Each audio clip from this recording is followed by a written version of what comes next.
tema budaya positif. Salawat pemilik salam, marilah senantiasa kita hadiahkan pada junjungan kita yaitu Muhammad Sallallahu Alaihi Wasallam, pada keluarga, sahabat, kita semua saat itu beliau.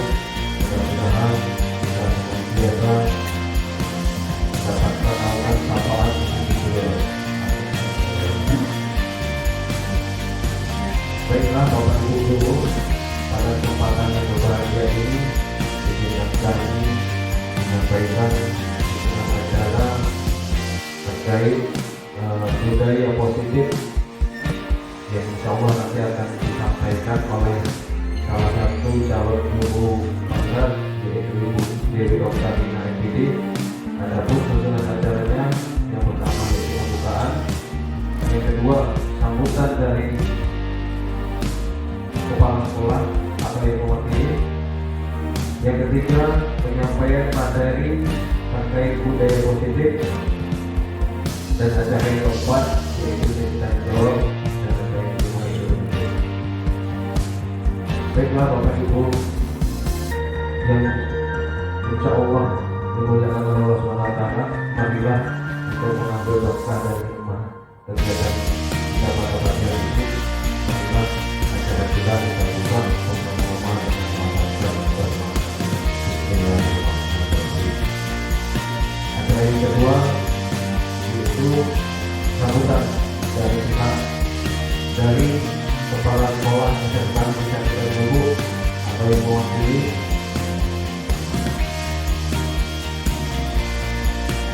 Mungkin langsung saja ini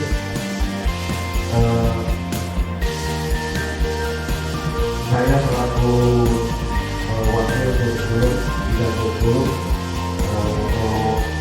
mewakili dari Bapak di Pelajaran Ekonomi, mungkin dalam hal ini akan menyampaikan sedikit sambutan terkait salah satu guru yang ada di SMK kita ini, yaitu Ibu Dewi Oktarina, yang menjadi salah satu calon guru penggerak di SMK 1 Tanjung Lubuk. Mungkin ini adalah satu batu loncatan bagi kita semua, jadi contoh bahwasanya kita selaku guru wajib untuk mengembangkan potensi yang ada di dalam diri kita,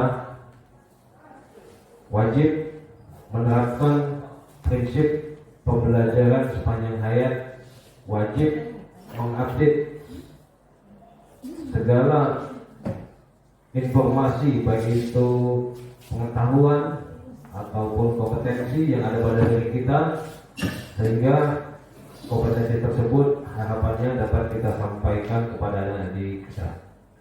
Dan hal ini telah dilakukan oleh salah satu calon guru penggerak yang ada di SMK kita yaitu Ibu Dewi Oktarina. Kami harapkan untuk kedepannya bisa disusul oleh Bapak Ibu guru yang lain, bisa menjadi contoh ya. Terus selanjutnya kami ucapkan ribuan terima kasih kepada Bapak Ibu yang telah hadir untuk mengikuti kegiatan ini.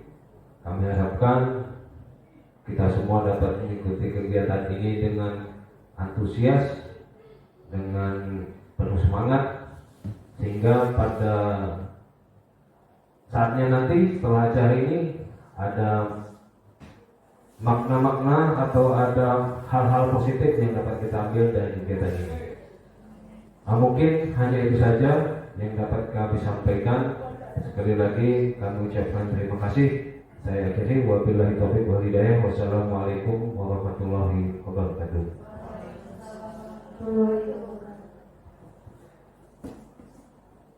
Ya, demikianlah tadi Bapak Ibu sambutan dari Bapak Kepala Sekolah atau yang mewakili. Selanjutnya kita memasuki acara yang ketiga, yaitu penyampaian materi terkait budaya positif, yang dalam hal ini akan langsung disampaikan oleh salah satu guru calon penggerak yaitu Ibu Dewi Oktarina MPD. Kepada Ibu Dewi Dr. waktu dan tempat kami persilakan. Assalamualaikum warahmatullahi wabarakatuh. Waalaikumsalam warahmatullahi wabarakatuh. Bapak Ibu Guru, teman-teman sekelas yang saya cintai dan terima kasih telah mengizinkan saya untuk menjelaskan tentang budaya positif. Di sini sebelumnya kita pernah membahas tentang yang kemarin keyakinan kelas, ya kan? Nah, sekarang saya akan melakukan tentang budaya positif. Yang saya lakukan itu saya sendiri, mohon izinnya dan kerjasamanya. Dan itu saja. Dan saya langsung menyampaikan tentang materi yang saya ambil itu adalah terciptanya budaya positif di sekolah yang kita cintai, gitu ya. Yang ini yang saya sampaikan. Untuk kompetensi kelulusan yang ingin saya capai itu yang pertama, guru memahami pentingnya mengetahui kebutuhan belajar dan lingkungan yang memfasilitasi seluruh individu dan sekolah agar dapat meningkatkan kompetensinya secara aman dan nyaman. Itu yang pertama. Dan untuk yang kedua, guru mampu menggerakkan komunitas sekolah untuk bersama-sama mengembangkan dan mewujudkan visi sekolah yang berpihak pada murid dan berdasarkan nilai-nilai kebijakan kebajikan universal.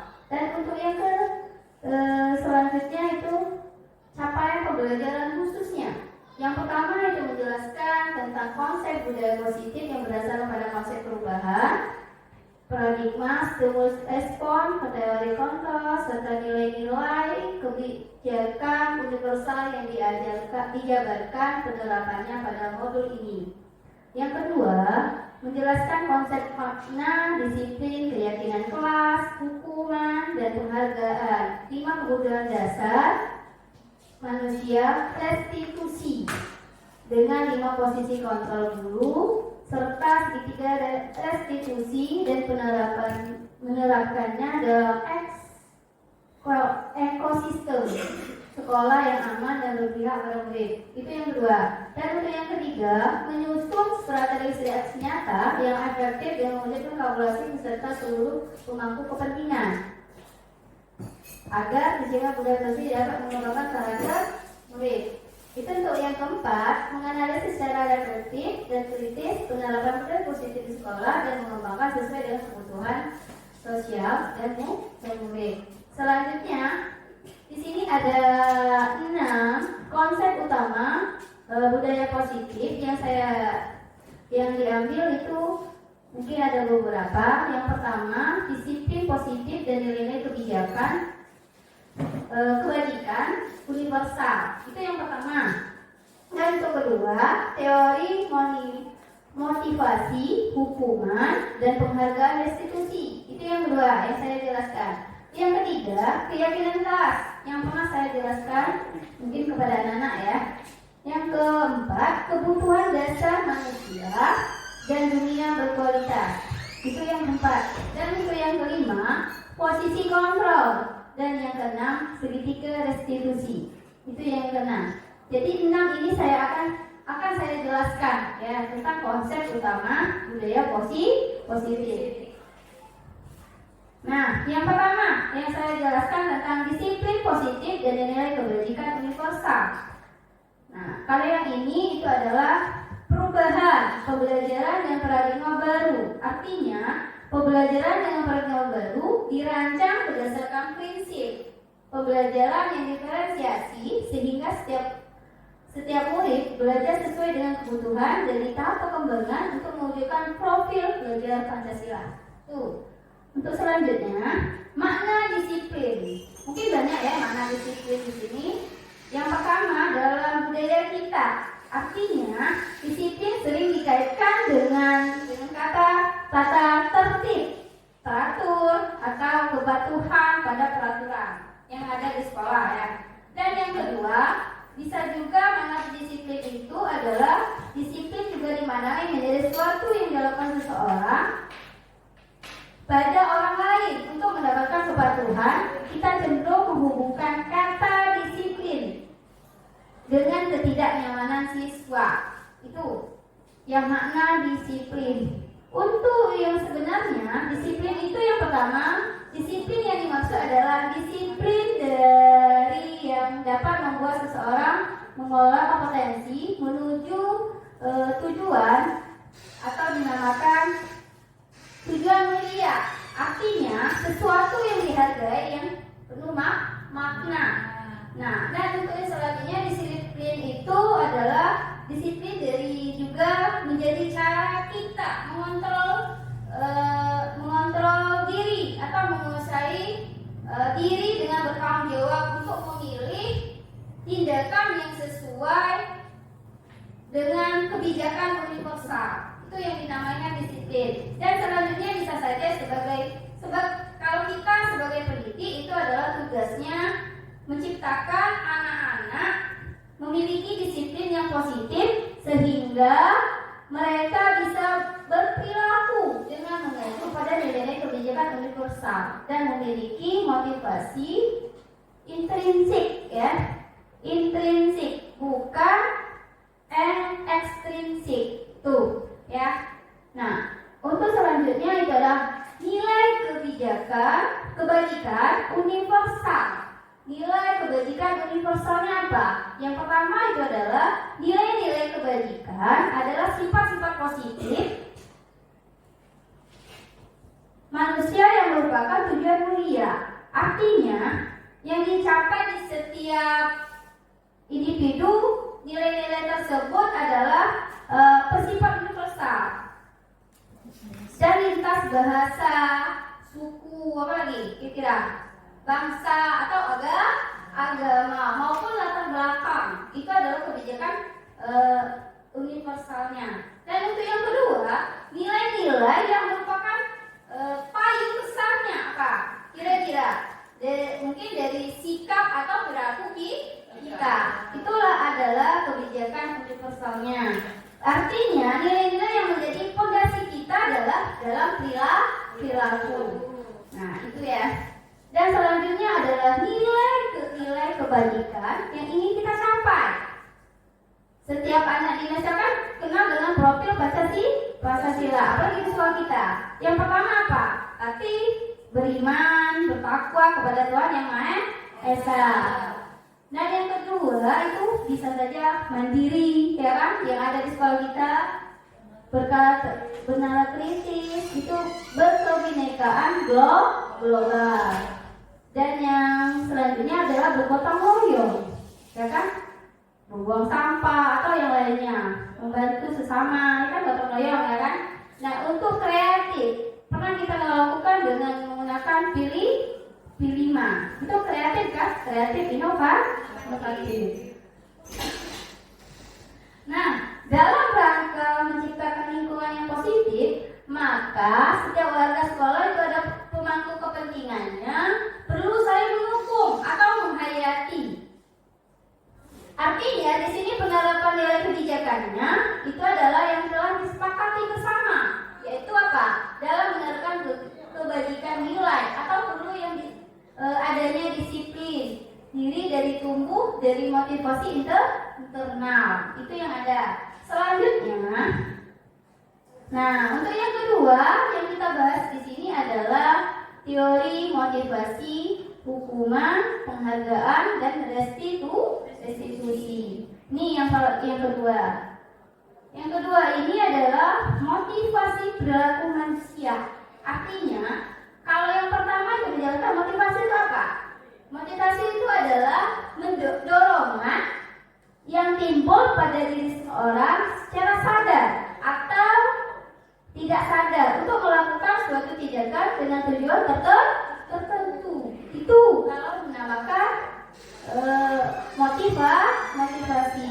Dan motivasi juga dibagi menjadi dua.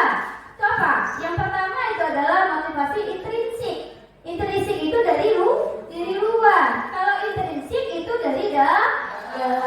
Itu bedanya. Yang kita lakukan berarti intrinsik dari dalam. di dalam. Kalau dari luar beda ya. Kalau di sekolah kita berarti kita lakukan dari dalam. Tuh.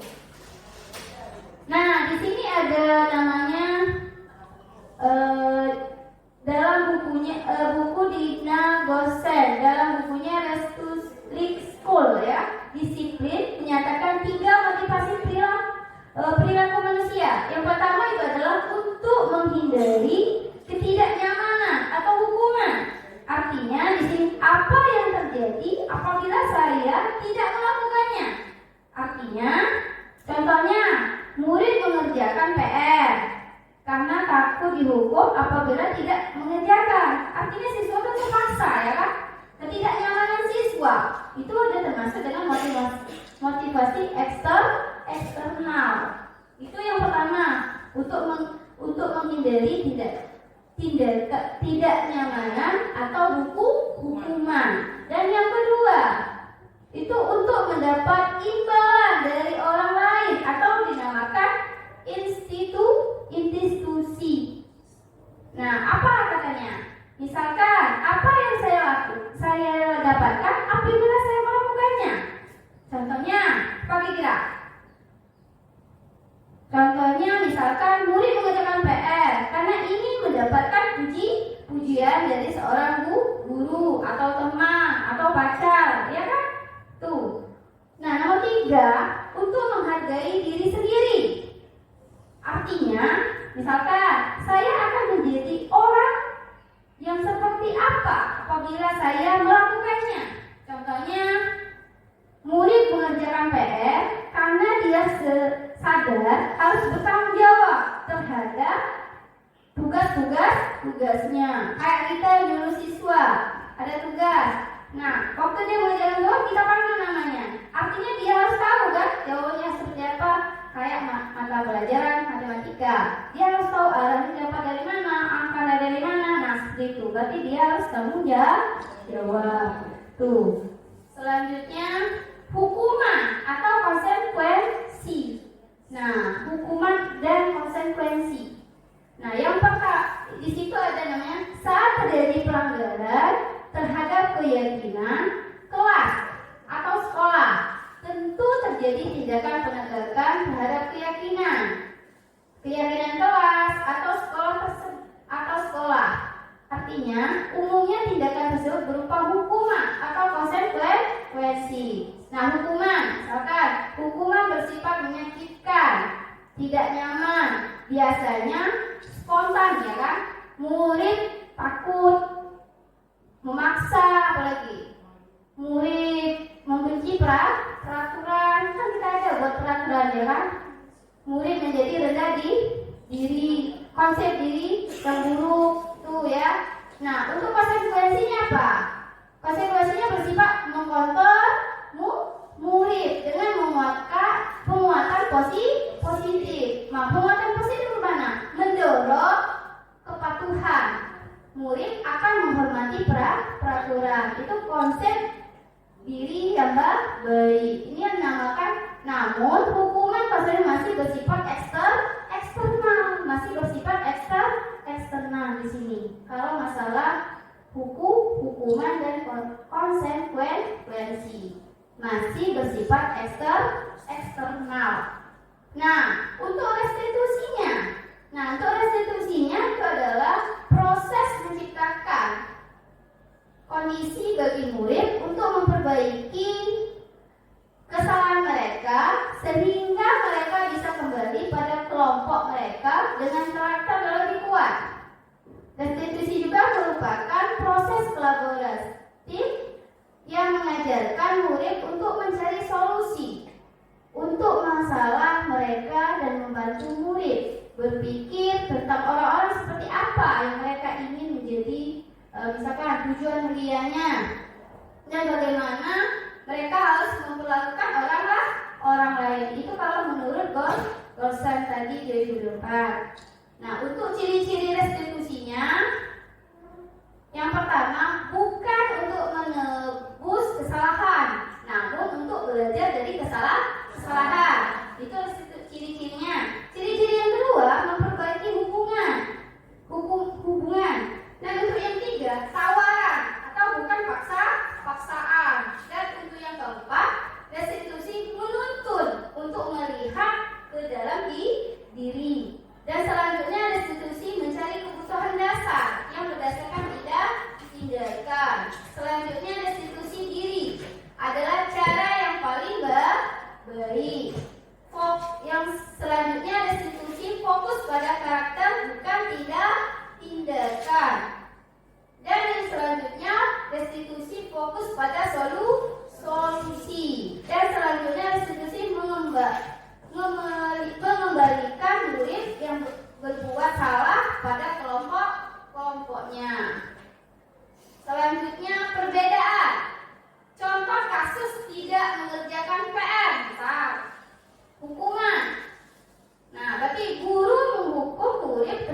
maju dan berdiri di depan kelas selama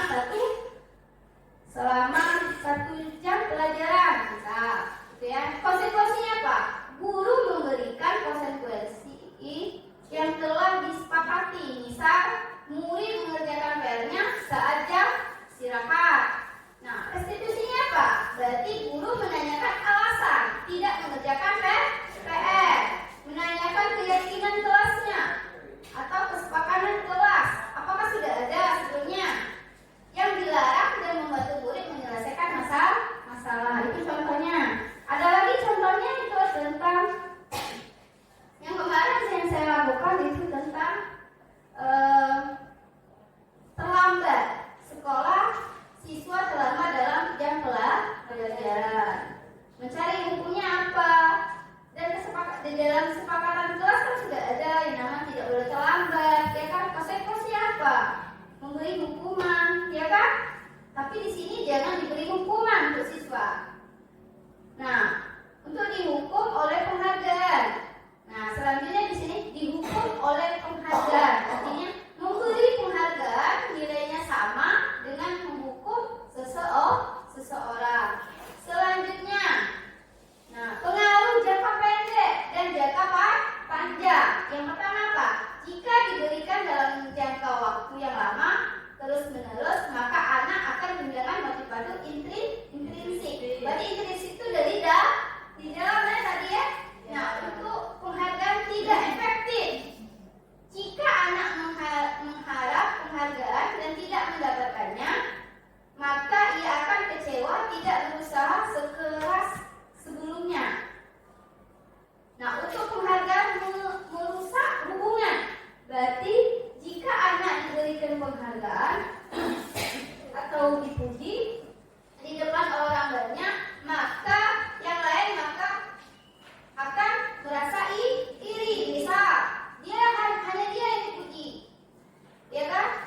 Ya. Tapi kalau tidak dipuji, berarti ada tidak tutup kemungkinan anak tersebut juga merasa iri. Itu ada penghargaan merusak hubungan.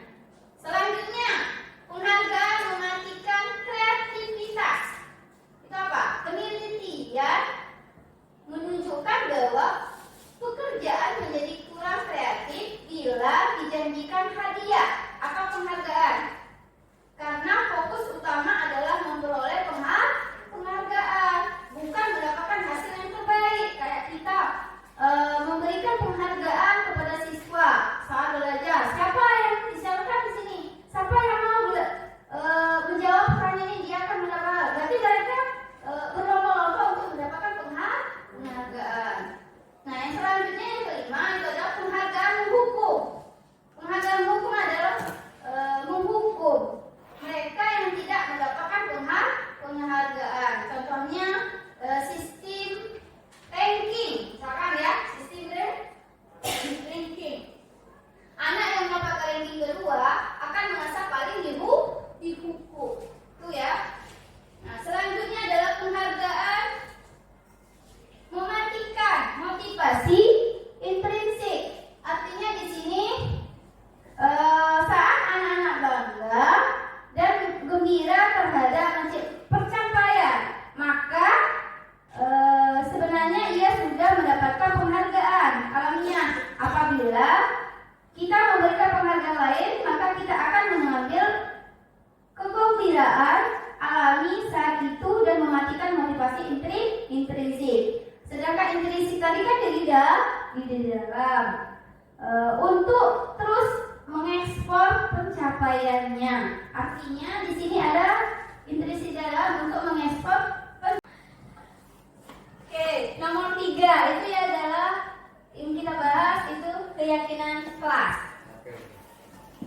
Keyakinan kelas di sini pertanyaannya, mengapa keyakinan kelas?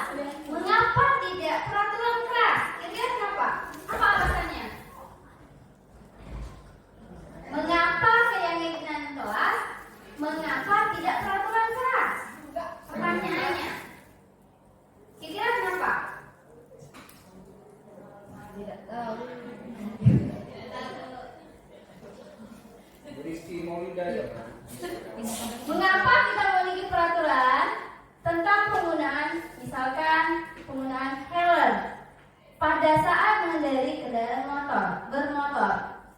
kira-kira? Dia harus memakai helm Untuk keselamatan. untuk keselamatan. Nah, yang kedua, mengapa kita memiliki peraturan tentang penggunaan masker, mencuci tangan setiap saat? Kenapa kira? Untuk kesehatan. Selanjutnya, keyakinan. Nah, di sini ada nilai-nilai keselamatan dan kesehatan. Inilah yang kita sebut sebagai suatu keyakinan, yaitu nilai-nilai kebajikan universal yang disepakati secara tersirat dan tersurat, lepas dari latar belakang suku, negara, bangsa maupun agama. Selanjutnya, seseorang akan lebih tergerak, bersemangat untuk menjalankan keyakinannya daripada hanya sekedar mengikuti serangkaian peraturan tertulis tanpa makna. Selanjutnya, murid pun demikian, mereka perlu mendengarkan dan memahami artinya sesungguhnya tentang peraturan-peraturan yang diberikan, apa nilai-nilai kebajikan di balik peraturan tersebut, dan apa tujuan utamanya. Berarti ada kan tujuan utamanya? Yang pertama, bagaimana pembentukan keyakinan kelas? Artinya, yang pertama itu bersifat lebih abstrak daripada peraturan. Yang kedua, berupaya pertanyaan-pertanyaan universal. Dan yang ketiga, dibuat dalam bentuk positif. Itu adalah pembentukan keyakinan kelas. Dan untuk yang keempat, hendaknya tidak terlalu banyak sehingga diingat dan bisa dipahami. Selanjutnya, sesuai dengan kondisi kelas yang ada. Dan selanjutnya, semua warga kelas atau sekolah itu dilibatkan. Itu adalah pembentukan untuk keyakinan kelas. Sama seperti kita punya peraturan. Selanjutnya, nah ini nomor 4. Menjelaskan nomor 4 adalah kebutuhan dasar manusia dunia yang berkualitas. Nah, ini ya. Semua yang kita lakukan adalah usaha kembali kita untuk mendapatkan apa yang kita inginkan. Ketika seorang murid melakukan suatu perbuatan yang bertentangan dengan nilai-nilai kebajikan atau melanggar peraturan sebenarnya, dikarenakan mereka gagal memenuhi kebutuhan dasar mereka. Selanjutnya, kebutuhan dasar manusia. Kebutuhan dasar manusia itu ada berapa? Yang pertama, pertahanan hidup. Nah, untuk pertahanan hidup di sini itu termasuk dengan keselamatan, keamanan, kesehatan, dan memiliki keturunan. Dan yang selanjutnya, cinta kasih atau diterima. Artinya keintiman, keanggotaan, berhubungan, keterhubungan dan hubungan. Selanjutnya kesenangan. Berarti contohnya itu adalah hiburan. Kalau untuk penguasaan itu prestasi atau kontrol. Kalau kebebasan itu kemerdekaan atau mobilitas. Inilah disebut memenuhi kebutuhan dasar manusia. Selanjutnya, kita membahas dengan kebutuhan bertahannya hidup. Kebutuhan bertahannya hidup.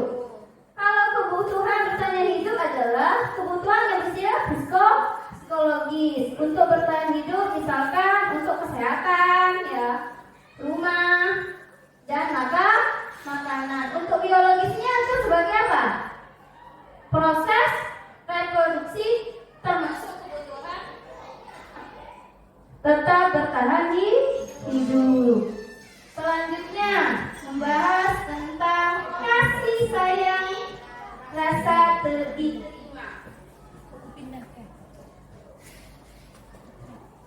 Kebutuhan untuk disayangi dan diterima meliputi kebutuhan akan hubungan dan koneksi sosial. Kebutuhan ini adalah keinginan untuk keluarga, pasangan hidup, teman kerja, binatang peliharaan, dan lainnya. Itu ya. Kalau untuk kalau penguasaan itu adalah kebutuhan yang berhubungan dengan kekuatan untuk mencapai sesuatu. Contohnya menjadi kompeten, apalagi terampil, diakui, ya kan? Berprestasi. Selanjutnya kebutuhan meliputi untuk menganggap keinginan untuk dianggap berharga. Misalkan bisa membuat perbedaan, bisa membuat pencapaian, kompeten atau diakui dan dihormati. Kalau untuk kebebasan atau dinamakan kebutuhan akan pilihan, itu adalah kebutuhan untuk bebas, adalah kebutuhan akan kemandirian, otonomi, memiliki pilihan maupun mengendalikan arah hidup seseorang. Selanjutnya apa? Anak-anak dengan kebutuhan kebebasan yang tinggi menginginkan pilihan, mereka perlu banyak gerak, suka mencoba-coba atau tidak terpengaruh orang lain, dan senang mencoba hal yang baru atau yang menarik. Selanjutnya untuk menjelaskan tentang kesenangan, kebutuhan untuk merasa senang. Itu adalah kebutuhan untuk mencari kesenangan, artinya bermain dan takwa. Anak-anak dengan kebutuhan dasar, kesenangan yang tinggi biasanya ini menikmati apa yang dilakukan. Itu ada dimaksud dengan kesenangan. Kesenangan dalam hal arti kebutuhan untuk merasa senang. Oke, selanjutnya adalah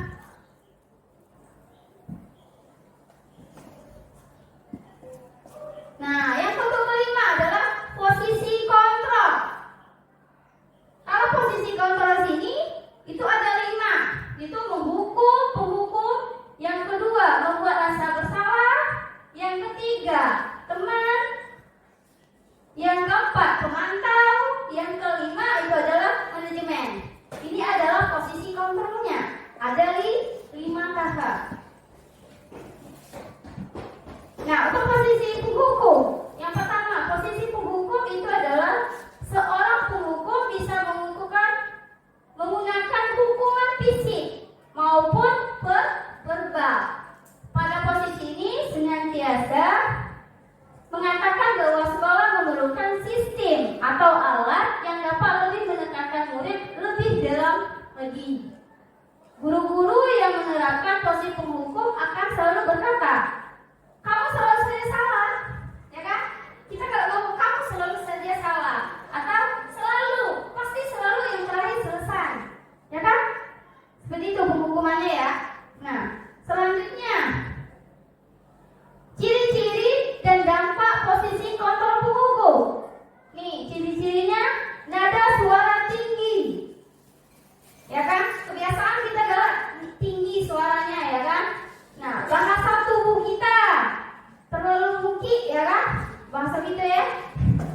Mata melotot, jari menunjuk, menghardik. Anak tidak memiliki kesempatan untuk memberi alasan. Itu posisi penghukum. Dampaknya, apa dampaknya? Murid akan marah atau kecewa dan bisa menimbulkan dendam atau benci. Dampaknya, ya kan? Apa dampaknya? Jadi guru seperti ini senantiasa percaya hanya ada satu cara agar pembelajaran bisa berhasil, yaitu cara dia, bukan yang kita artinya menuntut, ya, bukan menuntut. Itu ya. Selanjutnya, posisi kontrol membuat merasa bersalah. Dan untuk selanjutnya ini kan posisi kontrol membuat merasa bersalah. Kira-kira apa? Ada yang tahu? Posisi kontrol Kira-kira kita? Baik. Apa kira? Posisi kontrol perbuatan merasa bersalah.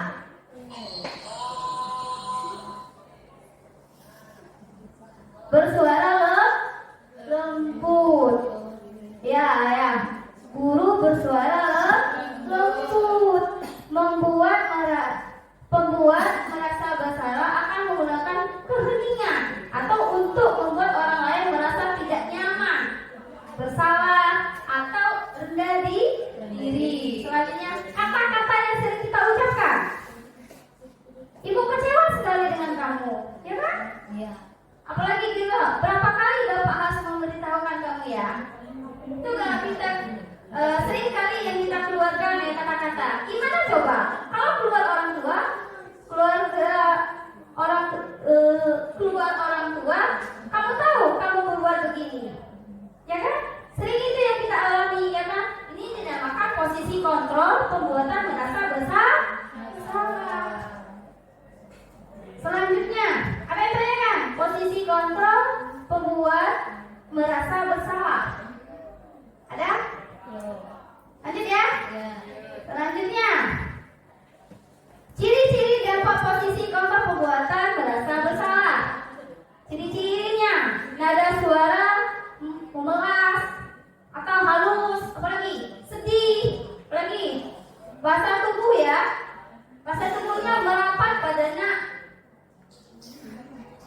lesu ya kan? Nah apalagi hasilnya apa? Murid akan merasa bersalah dalam mengecewakan bapak ibu gurunya.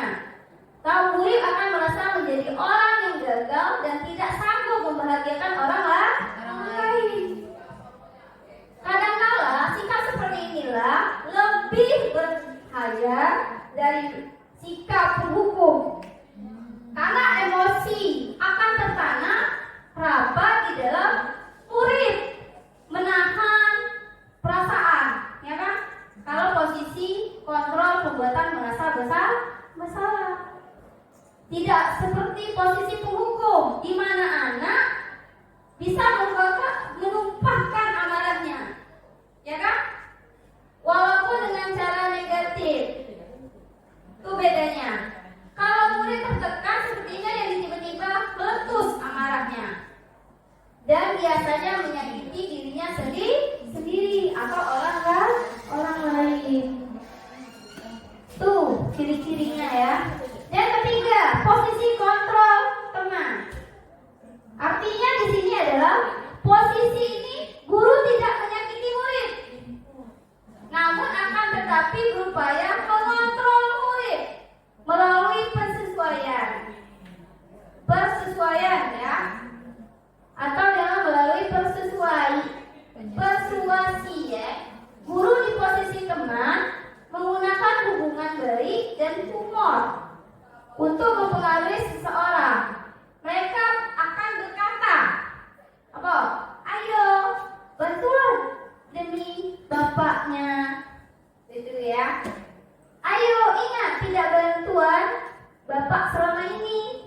Itu contohnya. Apalagi, ya sudah, kali ini tidak apa-apa. Nanti Inu bantu bereskan, atau enggak nanti Yuto Faiba bantu bereskan, ya kan? Itu adalah posisi kontrol teman. Ciri-cirinya, nada suara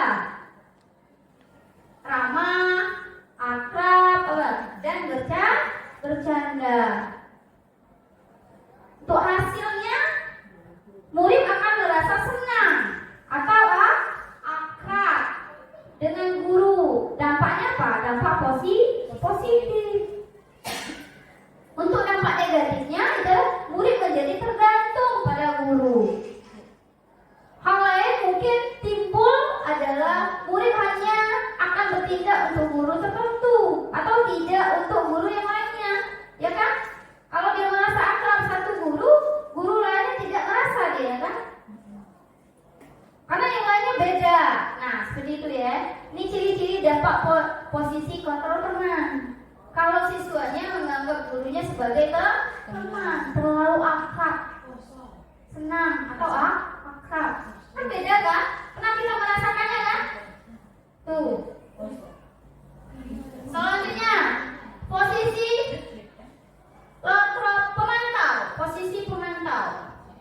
Posisi pemantau sini adalah memantau atau mengawasi. Pada saat kita mengawasi, kita akan bertanggung jawab atas perilaku seseorang. Kita awasi, posisi pemantau bertindak berdasarkan peraturan produser dan berkonsekuensi. Pertanyaan yang diajukan seorang pemantau adalah peraturan. Peraturannya apa? Ya kan? Kita adalah posisi pemantau. Peraturannya apa? Kan kita bertanya, kan ada jadwal nggak di kelas? Ya kan? Apa yang telah kamu lakukan? Kayak kita guru ya kan? Kita duduk di kantin, misalkan ya. Kita duduk di kantin, setelah kita ada jam. Apa yang kamu lakukan sini? Kenapa tidak masuk kelas? Ya kan? Seperti itu. Itu posisi pemantau. Atau sanksi atau konsekuensinya apa? Kayak siswa ada masalah, ya kan? Ada tanya kan? Posisi pemantau? Teman-teman, Bapak Ibu guru, ada yang tanyakan posisi pemantau? Selanjutnya, membahas tentang ciri-cirinya atau dampak dari posisi kontrol pemantau. Ciri-cirinya adalah suara datar atau bahasa tubuhnya yang formal. Hasilnya apa? Murid memahami konsekuensi yang harus dijalankan karena telah melanggar salah satu peraturan sekolah. Seorang pemantau sangat mengandalkan perhitungan atau dengan catatan atau data yang dapat digunakan sebagai bukti atas perilaku seseorang. Kayak contohnya, guru nggak masuk, dicatat kan? Ya. Dicatat ya, itu adalah posisi pemantau. Kayak Pak Aris memantau seorang guru untuk lebih tepat masuk dalam kelas, ya kan? Sampai nggak masuk dicatat kan? Benar. Ya kan? Ya. Dan diberitahu bahwa kelas kosong. Nah itu posisinya apa? Posisi pemantau. Dampaknya apa? Ke siswa dampaknya, ya kan? Siswa ribut, ya kan? Karena kelas kosong. Itu dampaknya. Itu adalah ciri-ciri dampak posisi kontrol pemantau. Ya kan? Selanjutnya, posisi kontrol manajemen. Tahu sendiri manajemen seperti apa? Mungkin kalau manajemen sini masuknya di kelas OTP, ya kan? Ya, OTKP. Itu manajemen, posisi kontrol manajemen. Nah, adalah posisi di mana guru membuat sesuatu bersama dengan murid, mempersilahkan murid bertanggung jawab dengan perilakunya, mendukung agar dapat memenuhi sosial atas permasalahan sendiri. Seorang manajemen telah memiliki keterampilan atau posisinya ya. Posisinya adalah sebagai teman dan pemantau. Posisi teman sama pemantau tadi bisa disebut dengan posisi kontrol manajemen. Dan dengan demikian bisa jadi sewaktu-waktu tertentu kembali kepada posisi teman atau posisi pemantau. Tadi ada kan posisi teman dan posisi kontrol pemantau. Itu sama seperti posisi kontrol manajemen. Tetapi di sini ada ciri-cirinya. Seperti apa? Jadi kita tahu yang mana sih nama posisi teman, posisi pemantau dan posisi manajemen. Posisi kontrol manajemen. Ciri-cirinya itu ada nada suaranya tuh tulus. Bahasa tubuh tidak kaku. Mendekat ke murid. Hasilnya adalah murid mandiri. Ya kan? Apalagi percaya diri kayak kita Pilina ya. Ya kan? Murid mandiri. Tugas seorang manajemen itu adalah bukan untuk mengatur, tapi mengatur perilaku seseorang. Atau kita membimbing murid untuk mengatur dirinya. Seorang manajemen bukan memisahkan murid dari kelompoknya, ya kan? Sering kali kita punya kelompok, tapi kalau kita tidak bisa, itu adalah bisa disamakan dengan posisi manajemen. Tapi mengembalikan murid tersebut ke kelompoknya dengan lebih baik dan kuat. Itu adalah ciri-ciri dampak posisi kontrol manajemen. Selanjutnya,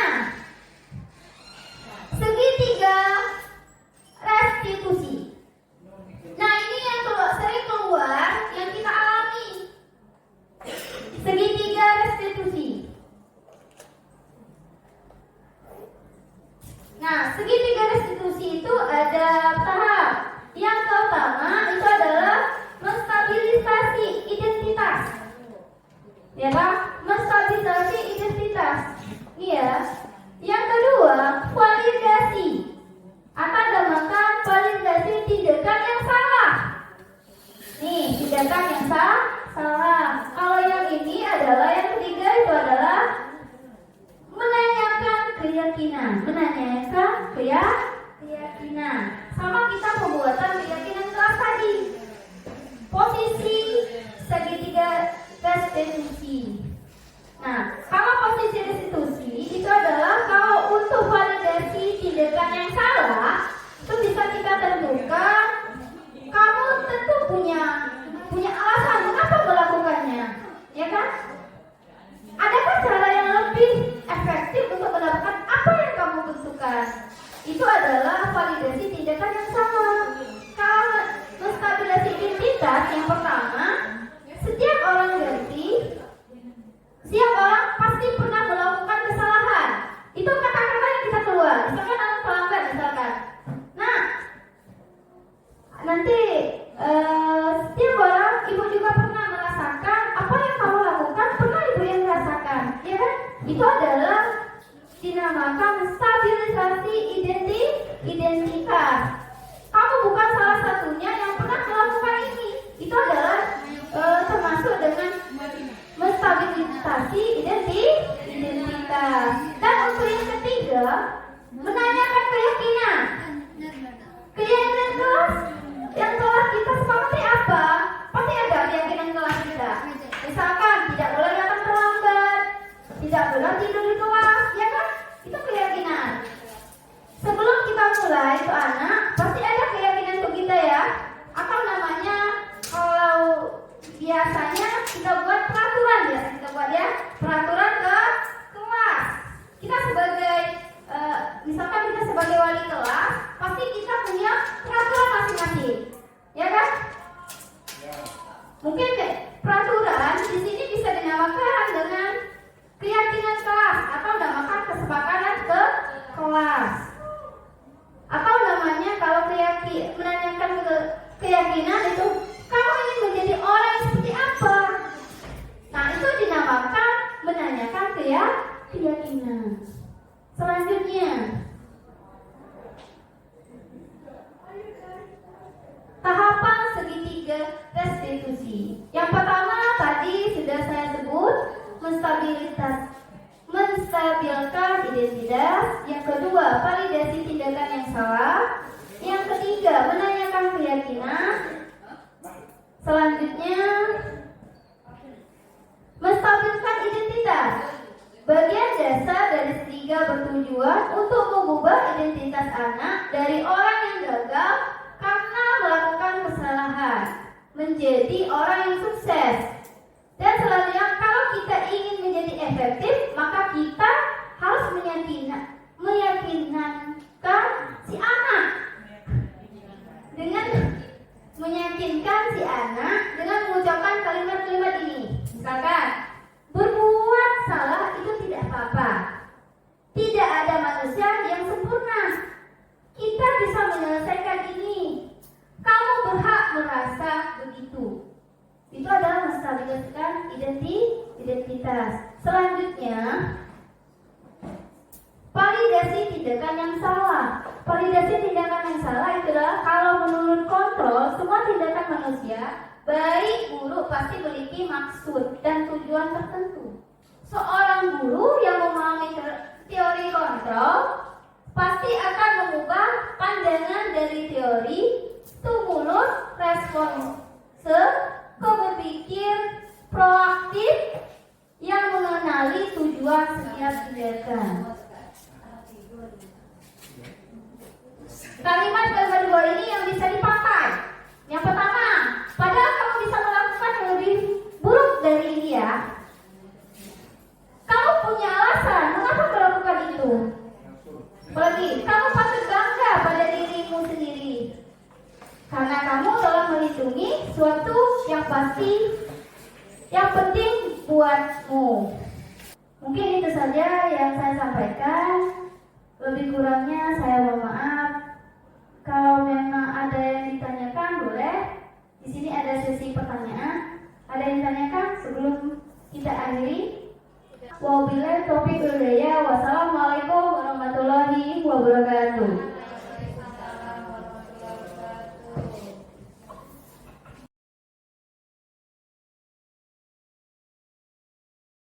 Assalamualaikum warahmatullahi wabarakatuh. Waalaikumsalam warahmatullahi wabarakatuh. Sebelum kita belajar, alangkah baiknya kalian berdoa. Ayo berdoa dulu. Berdoa dalam hati masing-masing dimulai. Berdoa selesai. Oke. Sebelumnya kita belum pernah melakukan namanya keyakinan kelas. Ya. Kira-kira keyakinan kelas itu seperti apa? Ayo, keyakinan kelas. Ayo. Apa lagi kira? Bisa apa kira? Keyakinan kelas. Kamu tidak dengan namanya peraturan? Peraturan ke? Contohnya seperti ini ya. Kita saling menghormati. Artinya apa itu? Peraturan kan? Antara guru dan siswa atau enggak dengan wali kelas. Kan ada semua peraturannya. Tetapi di sini kita namai dengan namanya keyakinan kelas atau namanya kesepakatan. Kita bertemu waktu kemarin keyakinan kelas. Artinya, nah di sini kita akan melakukan namanya keyakinan kelas. Tadi kan sudah dicontohin namanya saling menghormati. Artinya di sini kita akan lakukan apa yang kalian mau dan apa yang kalian tindakan untuk selanjutnya biar belajar kita lebih bisa saling memahami satu sama lain. Artinya kita akan memiliki keyakinan kelas. Nah, sebelum kita melakukan keyakinan kelas, di sini ada unsur tulisan ya, warna pink, warna apa ini namanya? Oranye sama warna hijau. Nanti kalian tulis. Di sini ibu bagiin masing-masing. Kalian tulis apa kemauan kalian, keinginan kalian biar kelas itu lebih kondusif. Tulis di sini. Nanti ibu akan kalian tempel di depan kelas. Paham? Begini ya.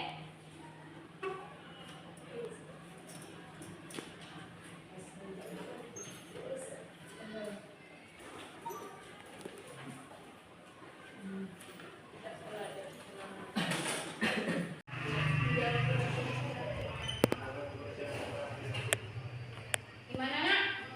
Bu.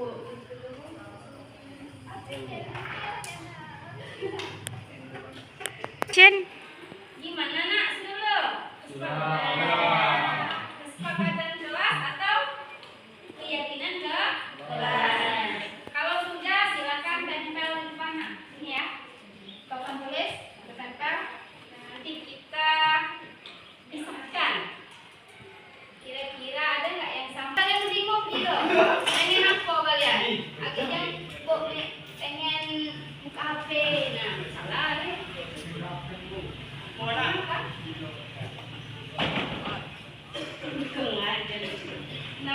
kameramen.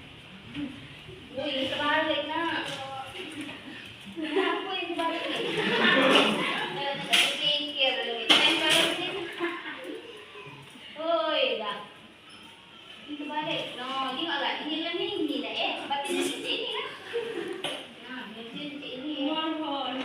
Oi, dah. Jauh.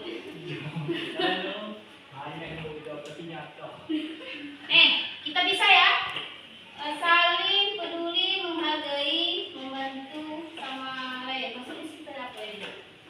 Maksudnya ini ya. Tolong, disiplin, sama ya. Nih kita gabung, sama ya. Sama, peduli. Ini sama ini.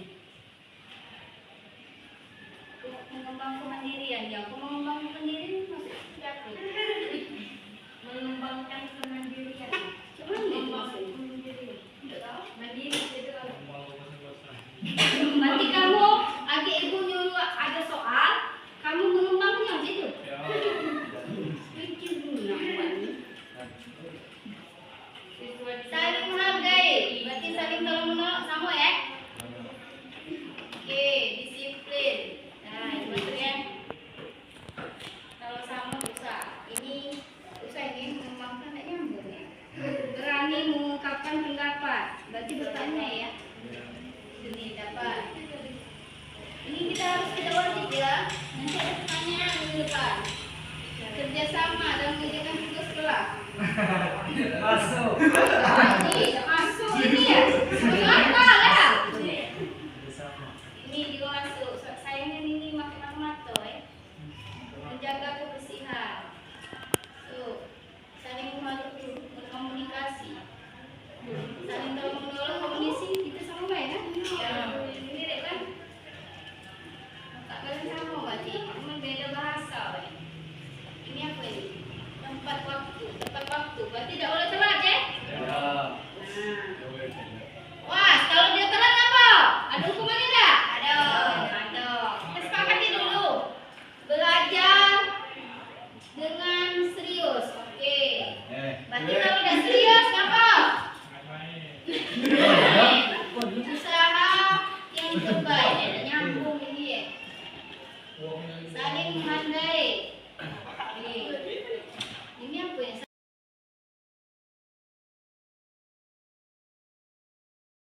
Assalamualaikum warahmatullahi wabarakatuh.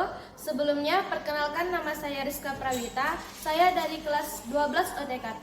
Di sini, saya ingin mengucapkan rasa berterima kasih kepada Ibu Dewi karena dengan bimbingannya saya dapat berkonsisten untuk tidak datang terlambat lagi dan mengikuti pelajaran seperti biasanya. Mungkin itu saja yang dapat saya sampaikan. Lebih kurangnya saya mohon maaf. Wassalamualaikum warahmatullahi wabarakatuh.